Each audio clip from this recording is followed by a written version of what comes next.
Thanks so much for watching On the Trail of a Nephilim. Remember, folks, there is a hidden history that has been deliberately obfuscated from the peoples of the world, and that's why we are on the trail of a Nephilim. Giants, you say? LA, there's absolutely no such thing as giants. Excuse me, I beg to differ. Picture of Alice Hardrecka. We were talking about all this last week, the fact that there are giants in America. And we've got proof of that. And I think you'll find this little clip I'm going to show you in just a few minutes, very interesting, taken in New Mexico. And I'll give you the backstory on that. But first, a word from our sponsor, My Patriot Supply. Friends, do you feel uncertain about the future, especially with the holidays upon us? You're wondering, is there anything you can do to protect yourself and your family from unexpected food shortages? Yes, there is. Our friends at My Patriot Supply specialize in emergency long-term storage food. They are America's #1 preparedness company, and they are well-stocked with the food you're going to need. Other companies have run out of almost everything they sell because they didn't prepare for what the world is going through right now.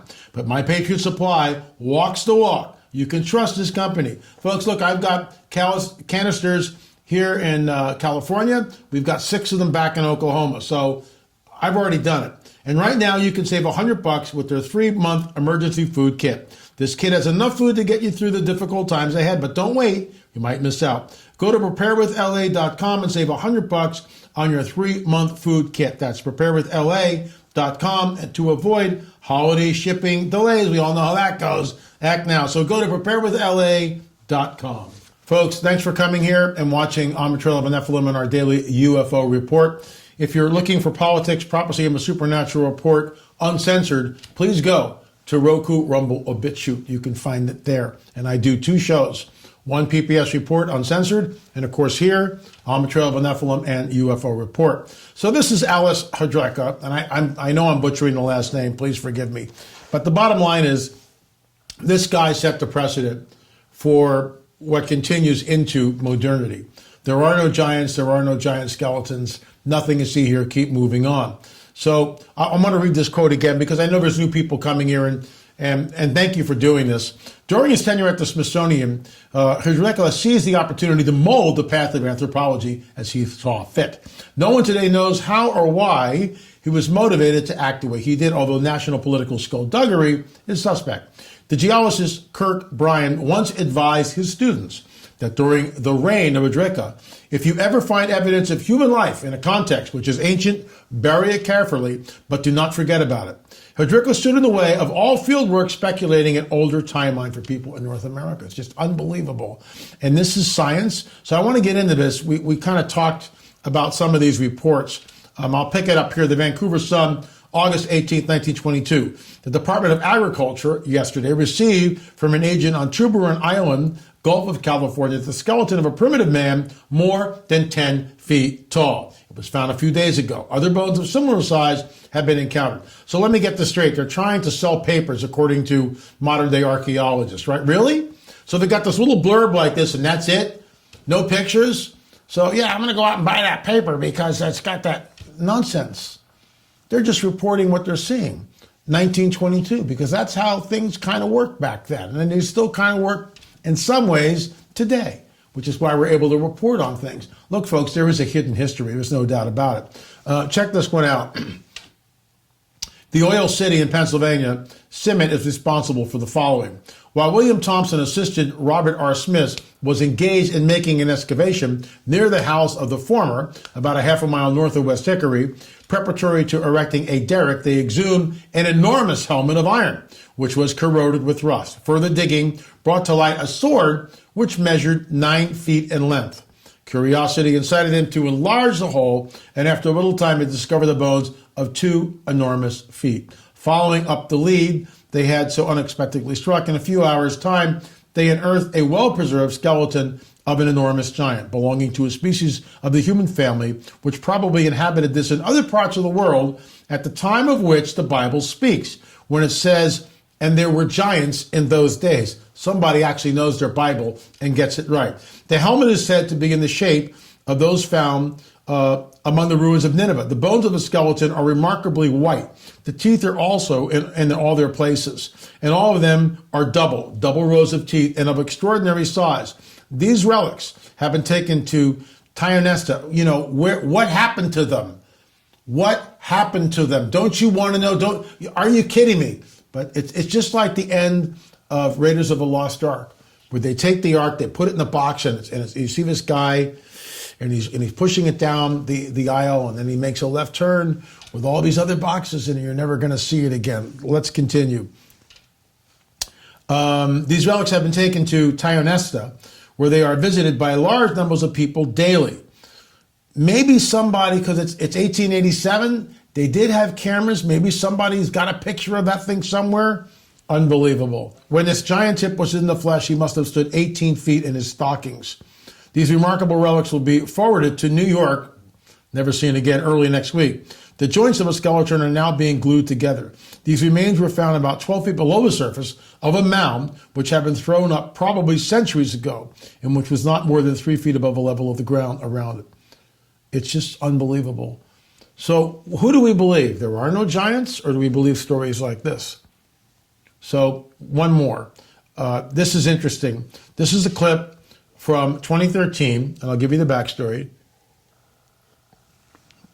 I was with Pastor Curtis at the Navajo Indian Reservation. And before I got to I was speaking there. And it was my first foray into I've never been to a Native American First Nation people's reservation before. Was I prayed up? On some level, yes, I was. But in other ways, no, I wasn't. I wasn't prepared for the warfare that hit me, and the warfare hit me. And it came in the form of a sickness, which I won't get into, but it was very debilitating. And I've also had the same thing happen when I was in France, once again at a Nephilim site called Karnak, where the largest fields of standing stones. And at one time, according to the gentleman that we interviewed, there were 80,000 of these standing stones. Some of these things tower 20 feet in the air. Who did this and why? But I digress. The bottom line is, Pastor Curtis, who had grown up on the reservation, his father was a pastor, and he became a pastor. Same name, Pastor Curtis Sr. and Jr. So he went to the spot where the petroglyphs are, and you can see it right there, and I got a close-up of it, and I'll show you that in just a little bit. And he said, L.A., I can't believe what I'm seeing. And I've been on this reservation all my life, and now that you've been talking about the Nephilim and the giants, what are we looking at here? So here's just a shot. I'll roll the clip. You can see some of the petroglyphs for yourself.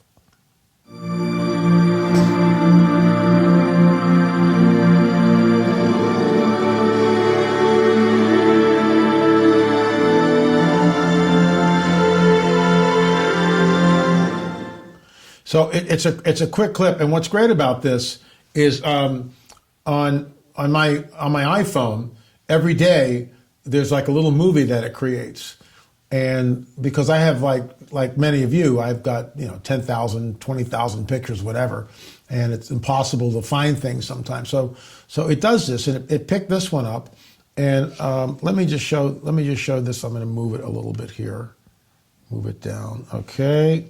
So here's the shot. What do we see? Look to your right.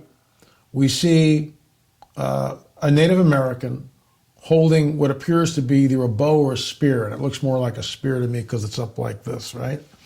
And in front of him is a giant. We've interviewed Chief Joseph Riverwind numerous times. The chief tells us that giants roam the land, that Native Americans, First Nation people, encountered them. Folks, there's the proof. There's the petroglyph. There are the newspaper articles. And we'll move on from here, and we'll cover other stories this week. But all I can tell you is this.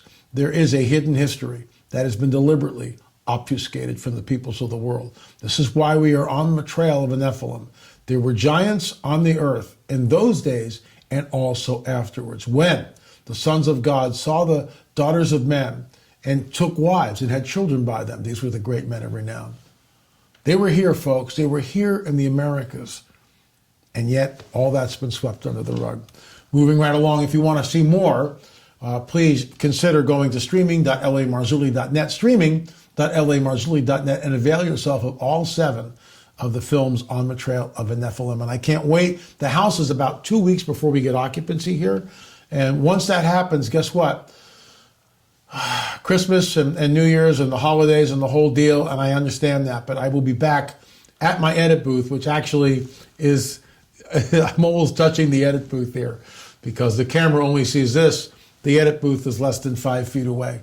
And that's where I spend a lot of time. And I will be editing episode number 8. It'll either be on out of place artifacts or part 2 of Lost Civilizations. Let's get right into our whole UFO. This is what I'm reading is a sit-down interview I did with Dr. Jesse Marcel Jr. Marcel Jr.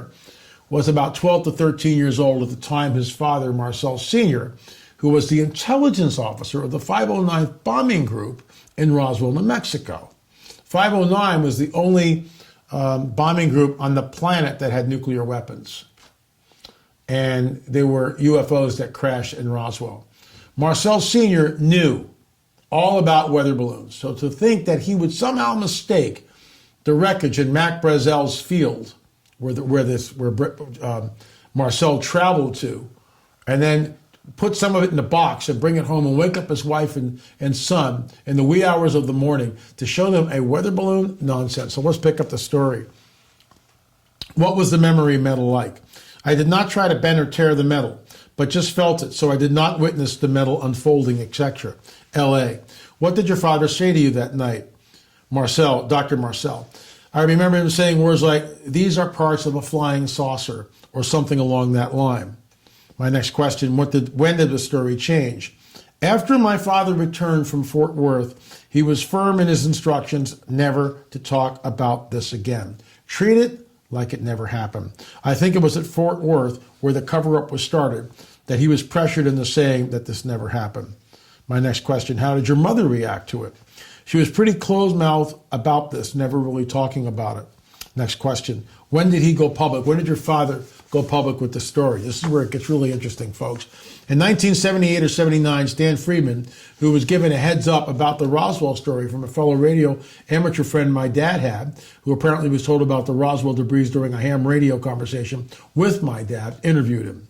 Next question, was there pressure from the military to confuse your dad's memory of the event? Dr. Marcelli, I'm not aware of any pressure from the military except for perhaps a verbal order not to discuss this.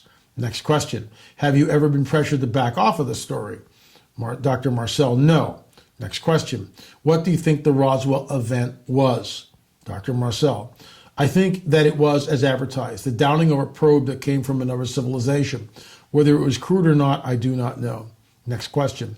Has the validation by Edgar Mitchell of your dad's story about Roswell changed anything for you? Dr. Marcel, it just reinforces what I had thought all along. Next question. What do you think the alien agenda is, good or bad? Dr. Marcel, I think that they are scientists with a curiosity about other civilizations, just like we would be. I do not think they are malevolent. If they were, we would not be here. Certainly, we don't have anything that they want. Of course, I disagree with his assessment there. But let's continue. Next question. Why the government secrecy? What are they afraid of? This is Marcel's answer. I have thought long and hard about this and don't have a good answer for it. I don't think that they would be afraid of causing public panic, like the War of the Worlds broadcast in the 30s. They may think that they are protecting us from ourselves, which, of course, is not true. Next question. Do you think there may be an event that will trigger full disclosure? Remember, this is way back. This is about 10 years ago I interviewed him, all right? I think the aliens themselves will disclose their presence in a dramatic fashion when they are good and ready. I don't think there has been any official contact with any of the world's governments, although I may be wrong. It may be that the aliens have more to fear from us than we from them. My last question, final thoughts. His answer, I would hope that full disclosure will be in my lifetime, but even if it isn't, I know what the truth is. So I will continue. I'll be reading this tomorrow, and we will be talking more from this book, UFO Disclosure, The Coming Great Deception of a Luciferian Endgame. Tomorrow we'll be talking about the summation of Dr. Marcel's interview. We'll close that out tomorrow.